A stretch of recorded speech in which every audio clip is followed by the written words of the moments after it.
Shalom.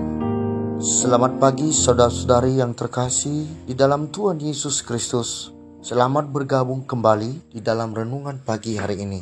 Sebelum kita membaca dan merenungkan firman Tuhan, marilah kita mempersiapkan hati dan pikiran kita dan memohon tuntunan Roh Kudus. Mari kita berdoa. Bapa di surga, kami bersyukur kami boleh bangun pada pagi hari ini, dan sebentar lagi kami akan mendengarkan firman-Mu. Pimpin hati dan pikiran kami ya Tuhan, dan bukalah hati kami untuk mengerti memahami firman-Mu, agar kami bisa melakukan di dalam kehidupan kami hari lepas hari. Di dalam nama Yesus kami telah berdoa. Amin. Saudara-saudari yang dikasihi Tuhan, renungan firman Tuhan pada pagi hari ini terambil dari Matius pasal 6 ayat 12. Saya akan membacakannya untuk kita.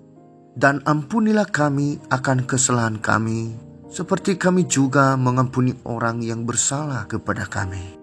Saudara-saudari yang dikasihi Tuhan, judul renungan kita pada pagi hari ini adalah Mari Mengampuni Orang Lain.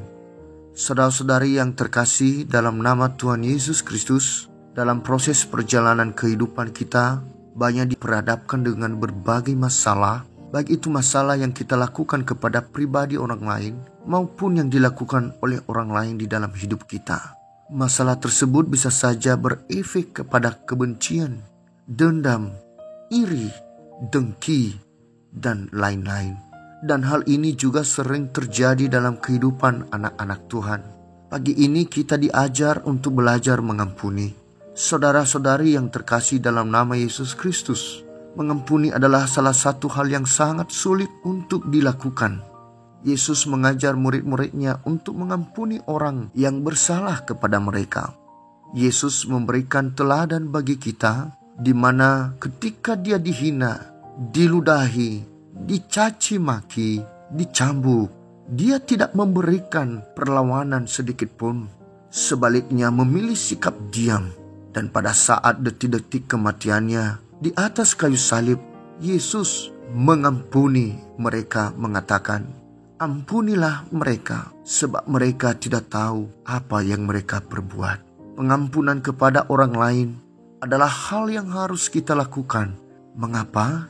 Karena kita adalah bagian di dalam pribadi Kristus, yaitu anaknya yang memiliki warisan kerajaan surga, yang telah mendapat penebusan dosa. Mungkin kita tidak pernah terlalu berpikir apa arti kalimat doa di dalam Matius pasal 6 ayat 12. Mungkin kita hanya sering mengucapkan saja tanpa mengerti apa maksud Tuhan dengan bagian doa ini. Saudara-saudari, sebenarnya Tuhan mengajar kita untuk terlebih dahulu mengampuni kesalahan orang lain terhadap kita sebelum kita memohon pengampunan dosa untuk diri kita. Kita harus terlebih dahulu membersihkan hati kita dari rasa benci atau marah terhadap sesama kita sebelum kita datang ke hadapan takhta Tuhan yang kudus. Firman Tuhan di dalam Matius pasal 6 ayat 14-15 mengatakan, "Karena jikalau kamu mengampuni kesalahan orang, Bapamu yang di sorga akan mengampuni kamu juga. Tetapi jikalau kamu tidak mengampuni orang, Bapamu juga tidak akan mengampuni kesalahanmu." Tentunya ketika kita mempertahankan kesalahan orang lain dan tidak mau mengampuni, maka kita pun tidak akan diampuni. Artinya relasi kita dengan Sang Penebus pasti rusak, dan ujung-ujungnya kita tidak memiliki damai sejahtera dan sukacita.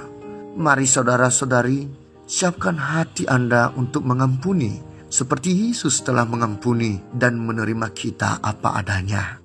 Biarlah firman Tuhan pagi hari ini senantiasa menjadi gaya hidup kita setiap hari. Tuhan memberkati. Kita akan menutup renungan dalam doa, tetapi jika saudara ingin didoakan secara khusus, hubungi email kami. Kerinduan kami agar channel ini menjadi berkat bagi banyak orang. Mari kita berdoa. Bapa yang di surga, kami telah mendengarkan firman-Mu. Ya Tuhan, biarlah firman-Mu ini menuntun kami untuk mengampuni orang yang bersalah kepada kami. Mampukan kami untuk melakukannya sekalipun sulit. kami bisa melakukan atas tuntunan Roh Kudus-Mu ya Tuhan. Berkati juga umat-Mu, pimpin mereka di dalam mengampuni kesalahan orang lain. Berkati para pemimpin kami yang sekarang memimpin di negara ini, baik dari pusat sampai ke daerah-daerah, untuk mengatasi masa sulit-sulit yang diakibatkan oleh pandemi corona. Biarlah para pemimpin kami, Engkau menuntun mereka menjalankan program-program mereka yang menguntungkan dan memberikan kenyamanan bagi bangsa dan rakyatnya. Berkati juga kami sepanjang hari ini di dalam melakukan aktivitas kami. Di dalam nama Yesus Kristus kami telah berdoa. Amin. Saudara-saudari, mulailah harimu, kiranya kasih dan anugerah Tuhan senantiasa melimpah di dalam kehidupanmu. Dan muliakanlah Tuhan di dalam setiap aktivitasmu. Dan jadilah saksi hidup bagi firman-Nya. Roh Kudus menyertai kita semua.